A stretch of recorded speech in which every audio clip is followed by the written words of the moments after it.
Somewhere beneath the sea off the coast of Hong Kong, a machine wider than a six-story building is tall moved through the ground at roughly the pace of a person walking slowly.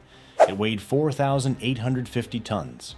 It was 120 meters long, and at the front of it, rotating continuously, pressed into the earth, was a cutting face nearly 18 meters across, wider than most houses are long, wider than a 4-lane motorway.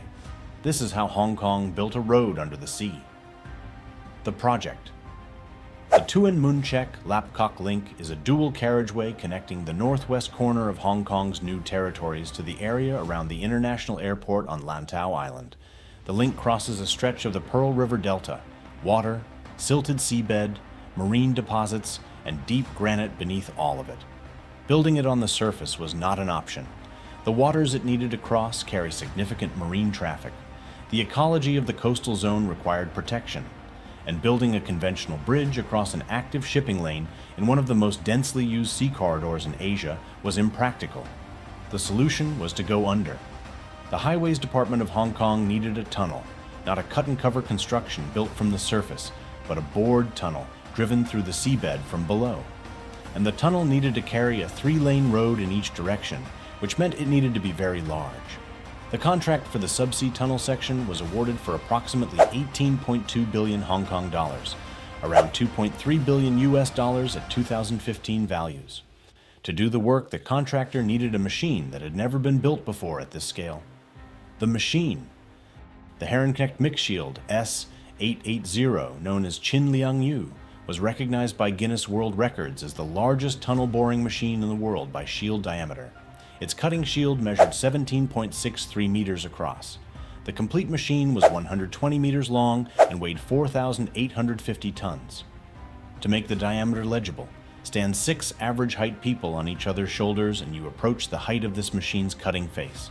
The Hong Kong Highways Department described it as being as tall as a 6-story building.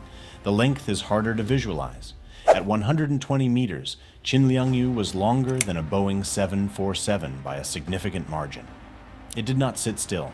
It moved, slowly, continuously, through the ground, pushing itself forward against the resistance of the earth. Behind the cutting head, the machine was not empty.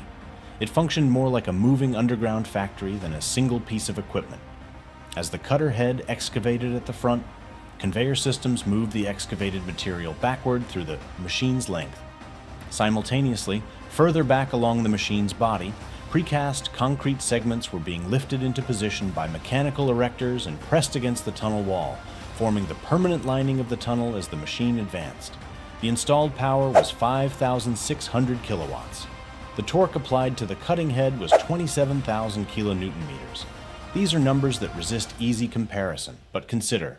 The torque required to rotate that cutting face through the mixed geology beneath the Pearl River Delta is in a different category from anything found in conventional construction equipment. The ground.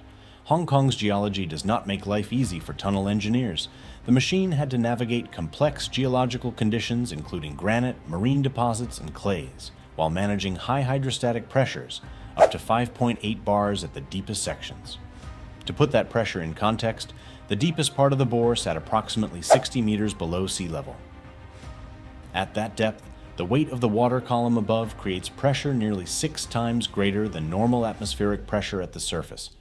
Working at that pressure changes the nature of construction significantly. Maintenance of the cutting head, the routine work of inspecting and replacing the disc cutters that wear down against the rock, could not be done at normal pressure. Specialist hyperbaric workers entered the pressurized excavation chamber through a series of pressurized shuttles, operating under conditions more commonly associated with deep-sea diving than road construction. Qin Liangyu used Mixshield technology, a system specifically designed for waterlogged soil and high hydrostatic pressure environments, using bentonite slurry under pressure to support the tunnel face and prevent collapse or flooding during excavation. The slurry was circulated continuously through the cutting face, carrying excavated material back through the machine and supporting the ground ahead. This is what separates a subsea TBM drive from an ordinary tunnel. Every aspect of the system, the pressure management, the slurry circuit, the face support, had to function continuously, without failure, under conditions that would flood the tunnel instantly if anything went wrong. The operation. A 17.63-meter tunnel section was excavated between 25th March and 3rd November 2015, a period of just over 7 months to drive the machine through the most demanding section of the route. For a machine of this complexity, operating under these conditions that represents a significant achievement in consistency. At the surface, the operation was almost invisible. Ships continued to pass overhead. The coastline changed slowly. Below, 4,850 tons of German-built machine were advancing meter by meter through the seabed. Then came one of the most unusual engineering decisions of the entire project. Having completed the larger diameter section, the machine needed to continue working, but the rest of the tunnel route required a smaller bore. Rather than bring Qin Liangyu back to the surface and replace it with a different machine, engineers converted it in place.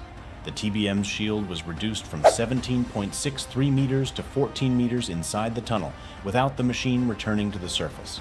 This conversion, a major engineering modification performed underground, to the world's largest TBM, while the machine remained inside the tunnel it had just bored, is the kind of detail that passes without much comment in technical documentation, but deserves a moment of consideration. The team effectively performed major surgery on the machine in a pressurized environment beneath the sea. The name. Large tunnel boring machines are traditionally given female names. It is a long-standing convention in tunneling, and the names chosen for machines working on major public projects are often significant. Qin Liangyu was named after a Chinese general from the Ming Dynasty, born in 1574 and known historically for courage and loyalty. She was one of the few women in Chinese imperial history to hold an official military command, leading her own troops and earning the respect of a court that rarely acknowledged female military leadership. The choice of name for a machine breaking a world record on a project of this scale carries a particular weight. The largest tunnel boring machine in history, working through the most challenging conditions available, carrying the name of a woman who commanded armies in circumstances that did not expect her to succeed. The Tuen Mun Chek Lap Kok link opened its first section to traffic in 2020. The road it carries connects communities, airport traffic, and logistics routes across a part of Hong Kong that previously had limited cross-water access. The connection was built without disrupting the shipping lanes above, without dredging the seabed along the full route, and by the assessment of the project's environmental documentation, with reduced impact on the marine environment compared to alternative construction methods. The Qin Liangyu paved the way for a new global race in TBM scale and capability.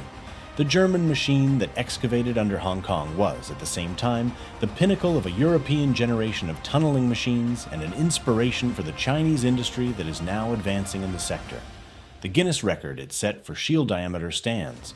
It was a machine built for a specific problem in a specific place under the sea, in a part of the world where the ground does not yield easily, and it worked.